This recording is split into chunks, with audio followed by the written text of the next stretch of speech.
it's Horse Beef back again. What is going on? It's been about like 2 weeks since I uploaded my last video. I was quite sick, but I also did not really want to like force out uploads, so I decided to just take a nice little end of year break like I did last year as well, and just, recharge the old batteries, you know what I'm saying? But man, Kayla Harrison's out. So UFC 324 is being held up by Paddy Pimblett versus Justin Gaethje. That's crazy to me. Like, this is really the only like female MMA fight that I can actually get hyped for, and I was honestly anticipating this one more than the main event that we have, right? And this video was always going to be centered around why I believe it's a shitty fight. It's quite low level as far as high level MMA goes. Like, when it comes to the elite of the elite, that's what you would be expecting to fight for the 155 strap, considering the 155 division has been touted as the most stacked division for years and years and years. Now, for fucking millennia, people have just been hyping the lightweight division like it's so fucking sick, even though it was just being held up by the old guard for the longest time, right? And it takes the old guard retiring for the new guard to finally break through, other than Arman, of course, who should actually be fighting for the belt. I don't care what anyone says.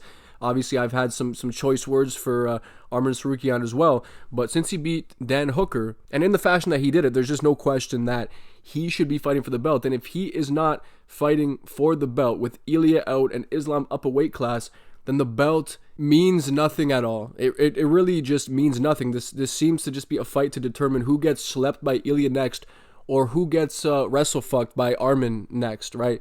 It's just so clear that these are not the best guys in the division. Paddy Pimblett has had such a favorable route to this title shot, like arguably even more favorable than Sean O'Malley. You could argue that Paddy fought higher level competitors beforehand, but Sean did have to go up against Peter Yan at the very least, and under favorable circumstances did actually knock out the long reigning champion in Aljamain Sterling, and at least defended his belt, right? And obviously Paddy hasn't got to that point where he's able to defend yet, but regardless, right, he's not fighting the best guy, the second best guy, the third, fourth, fifth best guy, in my personal opinion. But if you compare their runs, yeah, they're quite similar, right? Obviously, industry plant type runs. And obviously, I always say that Sean O'Malley robbed Peter Yan, but Paddy Pimblett robbed Jared Gordon, who's a self-proclaimed journeyman. Looked like shit against old man Tony Ferguson. Yeah, he beat Bobby Green, and then, yes, he looked a little bit more improved against Michael Chandler, or he just picked up the win, and then people take that as improvement. But when you actually pay attention to his performance, dude, he does not represent high-level MMA, in my opinion. When it hits the mat, yes, he's a very high-level grappler, and I think that's what he gets by with, and obviously his size as well. Look at him next to Michael Chandler. It's confusing as to how they're even in the same weight class. But that loss to Paddy was Chandler's third loss in a row. Should honestly be his fifth loss in a row, because I don't even consider the win over Tony Ferguson, old man Tony Ferguson, to be a legitimate win, right? It was the ghost of Tony Ferguson, and he still dropped Chandler in the first round, right? That's just crazy. So if you erase that win, that was Chandler's fifth loss in a row, right? Then you get Tony Ferguson, right? Paddy Pimblett fucking gave him his seventh loss in a row. And obviously Bobby Green wasn't exactly on a win streak, but his last win was against Jim Miller at UFC 300, I believe. And he had just been knocked out by Jalen Turner quite brutally beforehand, if I remember correctly.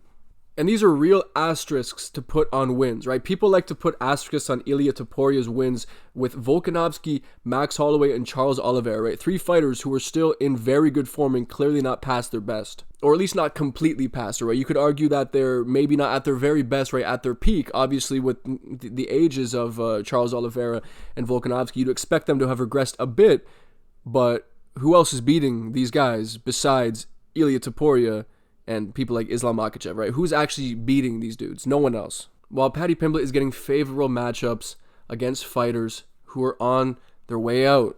That's all. It's as simple as that. It's really as simple as that. And he's managed through circumstances, right, with Ilya Topuria and the divorce, right, and Islam Makhachev moving up, and Arman Tsarukyan being completely iced out. And at this point, I'm quite convinced that Dana White is just trying to shield Paddy Pimblett from Arman, because I think we all know how that fight goes, and it's quite pathetic in my opinion.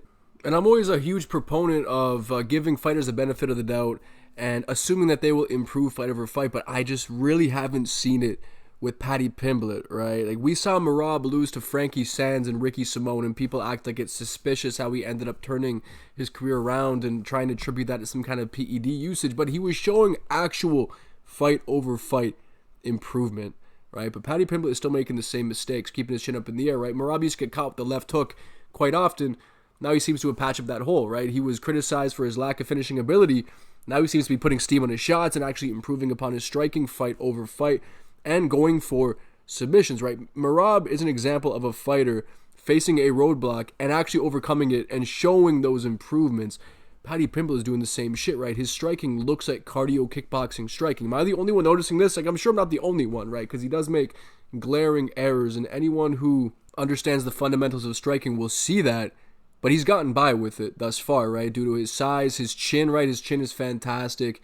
And obviously, his mentality is very strong. He believes he's the best guy in the division. I believe he believes the words that he says. And he goes, oh, he's delusional, this and that, right? Of course he's delusional. Most fighters are delusional. But he just comes across as very low level. I'm sorry. I know he has a ton of fans, right? And I'm sure I'm upsetting some of his fans by saying this, but he just does not come across as a very high level fighter despite the results he's picking up. That is my opinion, and I will stick by that until he gives me reason to believe otherwise. It's quite ridiculous. The man opens up with rear uppercuts, big no-no, but he gets away with it, dude. He gets away with it, right? Even if he gets countered, cracked over the top, right, he can still take it, as we saw against Chandler. Chandler hits quite hard. He did eat a couple of nice right hands off his Chandler, right? And I do believe that he can eat the best of what Justin Gaethje has to offer. I don't really believe that Gaethje has that next level power that some people act like he does, right? He's not the kind of fighter to flatline his opponents, but he has big thudding blows and he throws a lot into them, right? And his body mechanics are quite interesting, right? The way that he rotates, the way that he chains his combos together, right? He does look like he can put damage on you, but he just doesn't have that sharpness to where he can catch you with a shot that you're not expecting. At least he doesn't really display that too often, right? Of course, he flatlined Barbosa and James Vick, right? But I feel like anyone, and maybe even a gust of wind, could flatline James Vick. And if he is able to get this one done against Paddy Pimblett, I can see it just being due to damage accumulation. Maybe they are able to go 5 rounds, but Justin Gaethje definitely has more 5-round experience than Paddy, which will come in handy. Like, we have seen Paddy slow down quite significantly. Like, against Tony Ferguson, man, am I crazy to say that if that was a 5-round fight, Tony could have even taken over in rounds 4 and 5 and like potentially TKO Paddy? He was really fading in that one, big time, dude. I mean, he's a big guy. He cuts a ton of weight, dude. Like, Paddy Pimblett is honestly one of the biggest weight bullies I've ever seen when you just look at the size of the man. But I do feel like this is the perfect time for Paddy Pimblett to go up against someone like Justin Gaethje. If this was maybe 2 years ago, 3 years ago, I would pick Justin Gaethje rather confidently. But he's been threatening retirement. And whenever a fighter is threatening retirement, right, Trevor Whitman's been talking about if this fight doesn't go well, then they're done, right? He's not going to become a journeyman. He's not going to take money fights. They're just going to be done. The fact that they're looking at that right now spells danger the way I see it. And I have no problem with fighters and coaches being candid about that kind of stuff, but it never seems to work out well for the fighter talking about retirement beforehand. You know what I'm saying? And then you got to leverage it. And Justin's very smart when it comes to stuff like that. So when we have these conversations as man to man, and I'm not afraid to speak it out loud. Like, this is our last run. Like, Justin's not, if we don't win this fight, we're not going on. Like, we're not going to go out there and be a gatekeeper and look at money fights and shit like that. It's he's a goal setter. And then, of course, you have the staph infection controversy, which he kind of explains away as brisket and fucking ingrown hair, which, okay, sure, maybe I'll give you the benefit of the doubt on the lip. Maybe that could be brisket and or herpes. However, the neck wound does not at all look like a fucking ingrown hair. Unless you had, like, a cluster of ingrown hairs. You know what I mean? Because that shit definitely looks like fucking staph, unless your ingrown hair got infected in some kind of way. Like, guys, come on, that's not fucking an ingrown hair. However, this was a few weeks ago, and there's most definitely been enough time for Justin to have recovered from this. And in a recent video put out by him, it definitely looks to have improved significantly. So I don't really see that as much of a factor here at all. But he's just so weathered at this point, man. He really is. He's so weathered. He's been in so many wars. And it's an uphill battle here, the way I see it. It really is, man. It's tough because I know stylistically he has all of the tools to beat Paddy, right? If Paddy's going in there slinging rear uppercuts out of range and whiffing, Justin Gaethje has the prowess to slip off the center line, land an overhand, left hook behind it, right? Land uppercuts of his own. But then certain defensive frailties in Justin Gaethje's game that so many of his opponents have been able to exploit, the way that he collapses his body in, uses the high guard, and then, dips his head almost to the waistline, right? Gets him caught on so many occasions. Dustin Poirier was exploiting that in their second fight before getting knocked out by him, of course. And Max Holloway was doing something similar, exploiting it, but with the spinning back kick up the middle and sort of crashing through that guard, ended up breaking his nose, and he landed multiple of those throughout the fight. So Justin Gaethje, I don't know, it just seems to be a tendency, a defensive tendency that's just drilled into him at this point. And we saw Paddy Pimblett, right, time that knee against Michael Chandler. We can see something similar land here for Paddy against Justin Gaethje. He also loves a round kick, right? So if he adjusts that round kick and throws it the way that Dustin Poirier was throwing it against him, you know what I mean, to exploit him dipping down and taking the full brunt of that round kick on the arms. There are just many ways for Paddy Pimblett to deal damage to Justin Gaethje.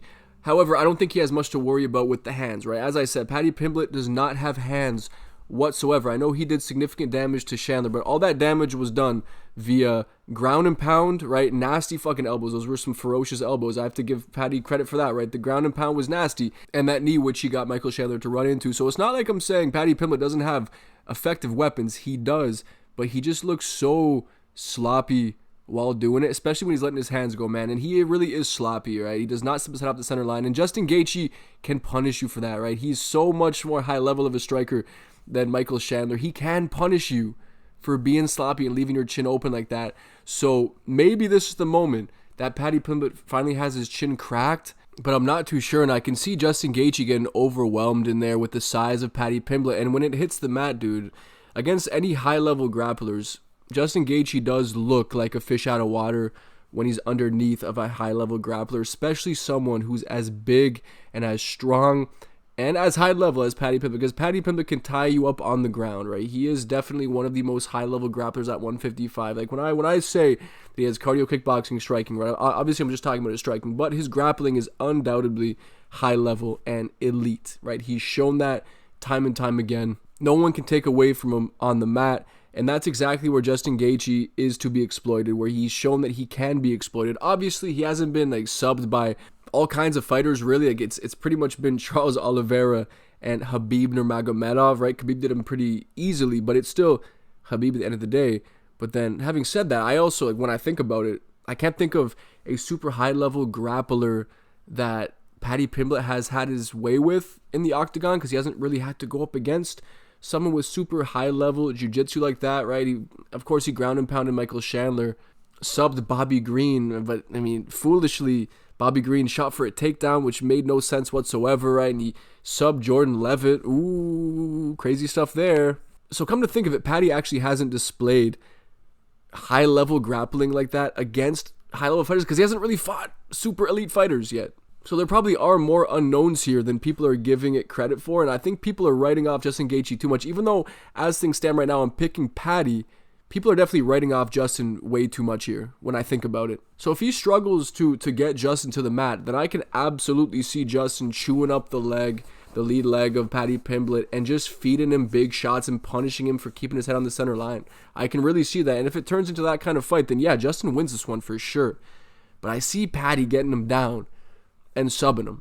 And that's my current prediction, right? I'm not completely set on that. I will put out my full card predictions most definitely in the coming days. But yeah, as things currently stand, as little as I actually rate Paddy Pimblett, he is probably going to become the UFC lightweight champion, and that's a bad thing for me. I understand that it's a good thing for the UFC, I guess, because he has a big fan base, because he has funny hair and a funny accent, lads, this, that, your sausage, your mushroom, your fucking mushroom, and all this shit, right? It's funny, and his trash talk with Dan Hooker, talking about his mother getting raped and shit like that, and then playing the victim when Dan Hooker comes back at him. Like, I'm just not a fan of Paddy Pimblett, and it's no question, right? It's not a secret. I don't hide it. I'm not a fan of Paddy Pimblett whatsoever. However, he'll probably win this fight, and that is unfortunate in my opinion, because I believe it shows the regression of the level of the UFC. I understand that everyone likes to talk about the UFC like it's the highest level organization, and it is for sure. But at the moment, the way that things are going at 155, it doesn't represent that, because the best fighters are not fighting for the belt currently. And that really is my point at the end of the day. So let me know in the comment section below whether you agree, whether you disagree, man. I'm happy to come back to making videos once again. Expect more consistency going forward. Obviously, 2 weeks off is more than a long enough break for me. And yeah, man, I look forward to getting back into the swing of things, into the uploading cycle. So let me know in the comment section below, like I said, whether you agree, whether you disagree, you're looking forward to UFC 324. If you have video ideas that you'd like me to cover, certain topics you'd like me to cover, just let me know in the comment section below. And as always, guys, I appreciate you watching, and I'll see you on the next one.